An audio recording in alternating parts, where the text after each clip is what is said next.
ನಮಸ್ಕಾರ. ಗೌತಮಿ ನ್ಯೂಸ್ ಕರ್ನಾಟಕ. ಹಳ್ಳಿಪೋರರ ಕೈಚಳಕಕ್ಕೆ ಬುಕ್ ಆಫ್ ರೆಕಾರ್ಡ್ ಗೌರವ. ಅಥಣಿ. ಬೆಳಗಾವಿ ಜಿಲ್ಲೆಯ ಕಾಗವಾಡ ತಾಲೂಕಿನ ಮೊಳೈ ಗ್ರಾಮದ ಯುವಕರ ತಂಡ ಭಾರತದಲ್ಲೇ ಅತಿದೊಡ್ಡ doctor BR Ambedkar thread art ನಿರ್ಮಿಸಿ ಹೊಸ ಸಾಧನೆ ಮಾಡಿದೆ.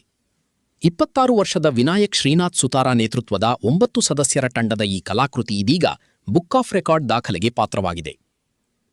21x21 ಅಡಿ ಗಾತ್ರದ ಕಬ್ಬಿಣದ ಫ್ರೇಮ್ ಮೇಲೆ 40,000 ಮೀಟರ್ ಹತ್ತಿ ದಾರ ಬಳಸಿ ಈ ಬೃಹತ್ ಥ್ರೆಡ್ ಆರ್ಟ್ ನಿರ್ಮಿಸಲಾಗಿದೆ.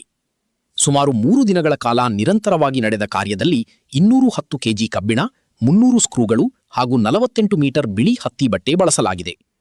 ಏಪ್ರಿಲ್ 13ರಂದು ಅಥಣಿ ಅಂಬೇಡ್ಕರ್ ವೃತ್ತದಲ್ಲಿ ಕಲಾಕೃತಿಯನ್ನು ಸಾರ್ವಜನಿಕ ಪ್ರದರ್ಶನಕ್ಕೆ ಇಡಲಾಗಿತ್ತು. ಗ್ರಾಮೀಣ ಭಾಗದ ಯುವಕರ ಪ್ರತಿಭೆಗೆ ರಾಜ್ಯದ ವಿವಿಧ ಭಾಗಗಳಿಂದ ಮೆಚ್ಚುಗೆ ವ್ಯಕ್ತವಾಗುತ್ತಿದ್ದು, ಸಾಮಾಜಿಕ ಜಾಲತಾಣಗಳಲ್ಲೂ ಭಾರೀ ಪ್ರಶಂಸೆ ವ್ಯಕ್ತವಾಗಿದೆ. ನಿರಂತರ ಸುದ್ದಿಗಾಗಿ ನೋಡ್ತಾ ಇರಿ ಗೌತಮಿ ನ್ಯೂಸ್ ಕರ್ನಾಟಕ. ನಮ್ಮ ನಡೆ ಸತ್ಯದ ಕಡೆ.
ಮಾತಲ್ಲೇ 21